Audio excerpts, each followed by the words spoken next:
नमस्ते दोस्तों। तो आइए मैं फिर हाजिर हूँ ग्रुप डी के द्वारा बनाए गए एक परियोजना कार्य के साथ, जो कि एक सामूहिक परियोजना कार्य था और इसे भी समूह में किया गया है। उपसर्ग को अच्छी तरह से समझने के लिए किस प्रकार के परियोजना कार्य हम समूह में करवा सकते हैं, इससे आपको पता चलेगा। तो आइए मैं आपको मिलवाती हूँ इस ग्रुप के लीडर से। इस ग्रुप की जो टीम लीडर है उसका नाम है स्वाति। अब स्वाति आगे की जानकारी आपको दे। नमस्कार, मेरा नाम स्वाति है और मैं कक्षा 8वीं की छात्रा हूँ। आज मैंने अपने समूह के साथ सामूहिक परियोजना कार्य किया है जो कि उपसर्ग पर आधारित है। तो मैं आपको अपने समूह से परिचित करवा देती हूँ। यह हमारे समूह के सदस्य सपना है। नमस्कार। यह स्वाति है। यह सृष्टि है। नमस्कार। यह शौर्य सम्राट है। नमस्कार। यह सावन है। नमस्कार। यह रौनक है। नमस्कार। यह शिवम है। आइए अब हम जानते हैं समूह से कि इन्होंने जो ये परियोजना कार्य किया है, ये परियोजना कार्य क्या है और इसे किस प्रकार ये बताएंगे। यह उपसर्ग पर आधारित है और उपसर्ग उसे कहते हैं जो शब्दांश किसी शब्द के आगे जुड़कर नया शब्द बनाते हैं और उसके अर्थ में परिवर्तन ला देते हैं, उसे उपसर्ग कहते हैं। बहुत अच्छा। जैसे बताओ। जैसे सु जोड़ गम, सुगम। सुगम में शब्दांश क्या है स्वाति? सु। सु, यानी कि उपसर्ग भी क्या है? सु है। तो सु उपसर्ग के साथ गम शब्द मिला तो क्या बन गया? सु। तो रौनक, ये कौन सा शब्द है? ये शब्द जरा पढ़ो। भरपेट। जोर से बोलो। भरपेट। भरपेट, ठीक है। अच्छा, भरपेट में उपसर्ग क्या है रौनक? जरा बताओ मुझे। भर, ठीक है। छू कर बताओ, भर कहाँ लिखा है? ठीक है, भर। और शब्द क्या है इसमें? पेट। Very good. यानी भरपेट शब्द हो गया और पेट शब्द में भर उपसर्ग या शब्दांश लग करके ये भरपेट शब्द बना।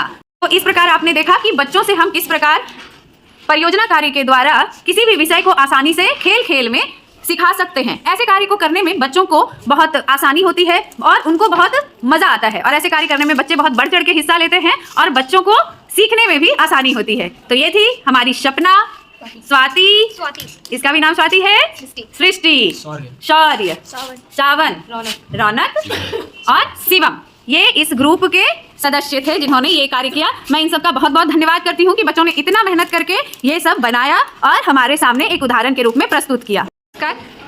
ये बच्चों द्वारा किया गया एक और सामूहिक कार्य लेकर के मैं आपके सामने हाजिर हूँ। ये देखिए, इन बच्चों ने प्रत्यय के ऊपर सामूहिक परियोजना कार्य किया है और इस ग्रुप की लीडर थी प्राची और इसके समूह के सदस्यों ने मिलकर के ये कार्य को पूरा किया है। तो आपको प्राची अपने समूह से अवगत कराएगी, उनके समूह के सदस्यों के नामों से अवगत कराएगी। तो प्राची, तुम सबका परिचय कराओ। ये मेरे समूह की सदस्य विभा है, ये आनंद है, ये प्रिंस है और वो प्रिंस है। ये दोनों ही प्रिंस हैं, ये भी प्रिंस है और ये भी प्रिंस है। हाँ, ये ओम है। ओम, ओके। ये असरफुल है। ये असरफुल है और ये राजीव है। ये राजीव है। तो इन सभी ने मिलकर के जो कार्य किया है वो किस पे आधारित है, बताओ प्राची? प्रत्यय पे। तो आपने ये देखा होगा कि प्रत्यय वाले शब्दांशों का प्रयोग हम जो है हिंदी भाषा में करते हैं। तो आइए हम जानते हैं कि प्रत्यय का निर्माण किस प्रकार होता है और प्रत्यय है क्या। आनंद राज है, आनंद आपको बताएगा कि प्रत्यय किसे कहते हैं। आनंद, जब कोई शब्दांश किसी शब्द के पीछे लगकर उसके अर्थ को बदल लेते हैं उसे प्रत्यय कहते हैं। Very good. तो आपने सुना, अभी आपको आनंद ने बताया कि जब कोई शब्दांश किसी शब्द के पीछे लगकर उसके अर्थ को बदल देते हैं तो वो प्रत्यय कहलाते हैं। तो अब राजीव, तुम मुझे बताओ कि ये क्या शब्द है? शब्द पढ़ो। मूर्खता। मूर्खता। अच्छा, मूर्खता में कौन सा प्रत्यय लगा है बताओ? ता प्रत्यय। तो छूकर बताओ ना। ता प्रत्यय लगा। ता प्रत्यय लगा है। इसमें शब्द क्या है? मूर्ख। अब प्रत्यय कहाँ लगा है, आगे या पीछे? पीछे लगा। पीछे लगा है।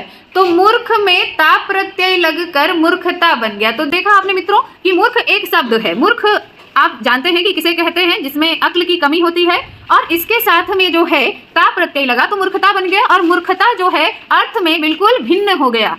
तो असरफुल आपको अगला एक और उदाहरण के द्वारा समझाएगा। असरफुल, ये क्या शब्द है बताओ? दयालु। दयालु। दयालु में प्रत्यय कौन है और शब्द कौन है? लू प्रत्यय है, दया शब्द। दया शब्द है। बहुत बढ़िया। तो आपने देखा दया क्या है? दया एक भाव है और इसमें लू शब्दांश लगकर दयालु बन गया और दयालु विशेषण हो गया यहाँ पर। तो आपने देखा कि किस प्रकार किसी शब्द में कोई शब्दांश पीछे लगकर उसके अर्थ में बदलाव ला देता है और जो बदलाव आता है यही प्रत्यय कहलाता है, यही प्रत्यय कहलाता है। तो बच्चों आप सभी का बहुत बहुत आभार। अब बताओ कि प्रत्यय तुम लोगों ने अच्छी तरीके से समझ लिया? सबको समझ में आ गया? Very good. तो अब आप समझ सकते हैं कि किस प्रकार से करके सीखने से बच्चों में बौद्धिक क्षमता का विकास होता है। तो बच्चों आप सभी का बहुत बहुत धन्यवाद इतनी अच्छी परियोजना कार्य को करने के लिए और इतने अच्छे से सबको समझाने के लिए।